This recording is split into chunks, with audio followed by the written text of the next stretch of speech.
Well, here we are again. It's a little bit cold, although it's early spring. Now, looks like everybody's finally come to their senses, and as far as COVID-19 is concerned, we've seen governments at the state and federal level begin to realise that you can't quarantine a population indefinitely from a pandemic. And in pandemics in the past, before vaccination, what we saw was that although quarantine was put into place, a significant number of people died, and life restarted again once the community achieved herd immunity. Today, we're much luckier. Well, not luckier, but a little bit smarter. And we have the beginnings of treatment for viral infections. And we also have vaccination. And fortunately, in this situation with COVID-19, vaccination seems to be exceptionally effective in preventing serious illness and hospitalisation. It doesn't prevent you, obviously, from catching COVID-19, but because your body is able to put in place its immune system to protect you because of the vaccination, it's ready, it's prepared for the virus, and the symptoms in the majority of cases are minimal. So, we saw the Victorian Premier follow the New South Wales Premier in basically throwing up their hands in horror and saying, we can't continue to quarantine, we can't eliminate this infection from our community by locking down the state indefinitely. Although there are some premiers, like the Premier of Western Australia and the Premier of Queensland, who really haven't understood that situation, but that's another story. So what happens when vaccination rates reach 80%? Now, listening to governments at the federal and state level, it looks like the economy will be let loose, that many of the measures that are put in place will be removed. Not measures like mask wearing and social distancing, but basically lockdowns will disappear, at least from most of the country. And it relies on the number of people being vaccinated, being able to protect those who do not wish to be vaccinated. Although, in my opinion, you need vaccination rates closer to 90-95% before you can actually protect most people in the community who are not vaccinated. So what that means is that when we reach 80% and the society is opened up, slowly at first and then rapidly, and then international travel becomes part and parcel of everyday life, we have an issue. There will be people who are not vaccinated, who are vulnerable, who will get very sick, some will die, many will end up in hospitals, and they will clog up the hospital system. And we may find ourselves in a situation where there's not enough staff. It's not just a matter of beds, it's a matter of staff being available to treat people who find themselves in that situation. Now, we heard the Australian Medical Association say, and I've been saying now for decades, not just myself, but not just the AMA, but a significant proportion of people who know what's going on as far as public health care is concerned, that our public health system is grossly underfunded and under-resourced. So what will happen when this increased pressure is placed on the public health system to deal with the increased number of people who will present to accident emergencies with significant COVID-19 symptoms and signs because they're not vaccinated?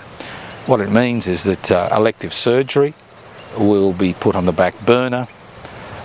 Many people will not receive the investigations they need to receive, diagnoses will be missed, and we will see an increase in mortality related to other medical problems which are taken care of currently under the public hospital system. And this will increase.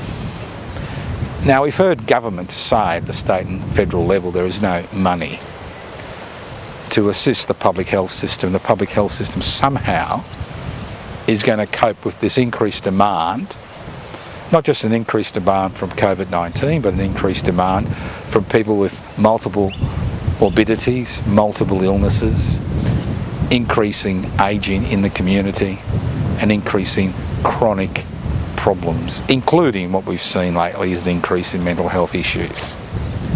So the key becomes financing. Now, contrary to popular opinion, many large corporations have done extremely well out of COVID-19. And we have seen this with the Jobkeeper payments, which the government handed out to businesses in an attempt to try to decrease job losses, decrease unemployment and keep people employed.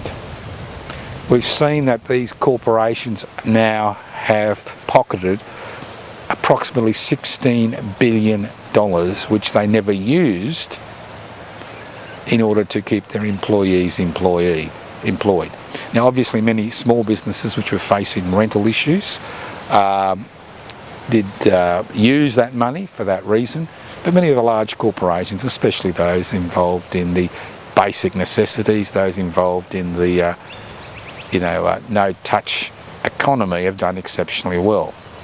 So the first thing that could be done is legislation could be passed through Parliament which could force companies which have not used Jobkeeper to augment wages to return that money. That's a very simple thing. Although the Liberal National Party, is very keen chasing people regarding their so-called Robodebt campaign, Robodebt campaign, where people were being chased for a few $1,000s, people committed suicide, people became extremely anxious, developed mental health issues for debts they didn't actually even have. But when it comes to their corporate mates, we find that it's difficult for them to even talk about outlining who the ones were who received Jobkeeper and did not use it to augment their workers' income. The second thing is the resource industry has done exceptionally well during this period. Exceptionally well. And I've spoken about the resources industry. I'm talking about the mineral industry, basically. Iron ore, coal, uranium, zinc, lead, gold, diamonds, rare earths, copper, titanium, and the list goes on and on. They really haven't had any impact on their profitability. Their profitability has actually increased dramatically in many cases. And many of these corporations pay voluntary taxation, minimal taxation. You don't produce billionaires. You don't produce billionaires in the resource industry like Mr. Palmer without them making extraordinary profits.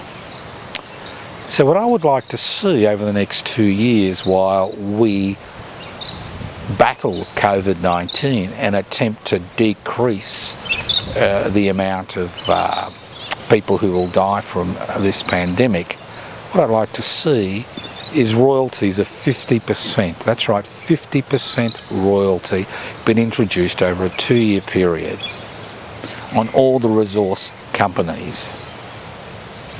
Currently, most resources companies pay minimal royalty, if any royalties.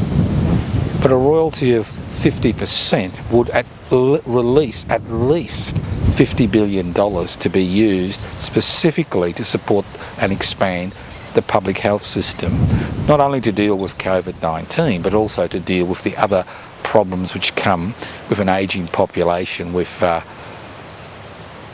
multiple morbidities. This is the issue that we face. If you want to survive during a pandemic, and if you want healthcare not to be an issue as it is in the United States, where an Australian who died in the US, who was in intensive care for 5 months, his family received a bill of $11 million. Now obviously we have a universal healthcare system and we need to support that universal healthcare system. Because as far as healthcare is concerned, it is one of the few industries where you don't rely on automation. You may automate the clerical aspects of it, even diagnostic aspects, but in terms of hands-on care, one-to-one care, which is needed in an intensive care situation, you need highly trained staff, and staff cost money. And you can't ask public hospitals, which were stretched before the pandemic began, to continue to provide normal services and also continue to provide intensive care for people who've got serious ill effects from COVID-19. And as the numbers will grow, once restrictions are removed and society gets back to normal, what stops us from finding ourselves in a situation where we have unnecessary deaths is a strongly funded, well-resourced, well-staffed public health system. So why shouldn't those sections of society that have done exceptionally well with the COVID-19 infections, the pandemic, why shouldn't they be asked to contribute? It's bad enough that they contribute minimal taxation to this country. It's bad enough that they continue to produce billionaires as well as multi-millionaires because of the stranglehold they have on those resources and those services which they deliver. It's bad enough. It's bad enough that they continue to provide record dividends and record share prices for their shareholders.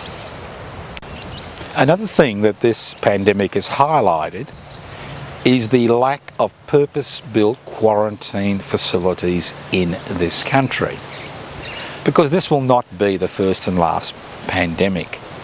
The climate emergency and the changing in the climate and increasing population growth will lead to pandemics in the future, maybe less than a decade away. So we need quarantine facilities that are purpose-built with adequate ventilation, not commandeering hotels in the CBD, and we see the disaster that occurs when that happens, but actually purpose-built quarantine facilities around the country. And this again costs money.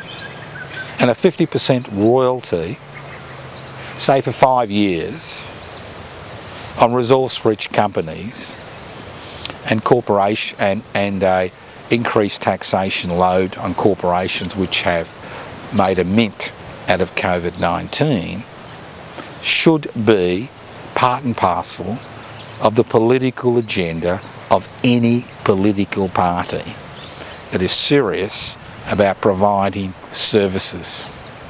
On top of that, this swaps that the Prime Minister is involved in because of his bungled attempts to get enough vaccine into this country to ensure that the citizens and residents were protected. This bungled attempt highlights once again the need that we need to create another publicly funded Commonwealth serum laboratory. The history of this CSL is a very sad history indeed. Formed in 1913, 1914 to assist with vaccination manufacture, it was sold for a miserable $250 million. I think it was $2.70 per share by Mr. Keating in the mid-90s. And when we reached 2021, we had to go into a deal with a privatised CSL to provide AstraZeneca, which again was not a suitable vaccine for some, has been proven to be not a suitable vaccine for some people.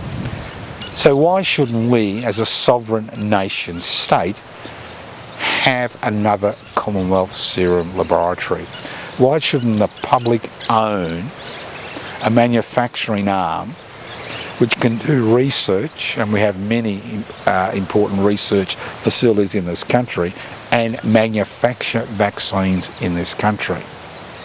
If we put these 4 systems in place, and we can put them tomorrow, we can put them in place: quarantine facilities fit for purpose, a publicly owned Commonwealth serum laboratory, a public health system which is involved in prevention as well as treatment and cure, which is adequately resourced and adequately staffed. And that means training people, not bringing in people from overseas whenever there's an issue, but training local people.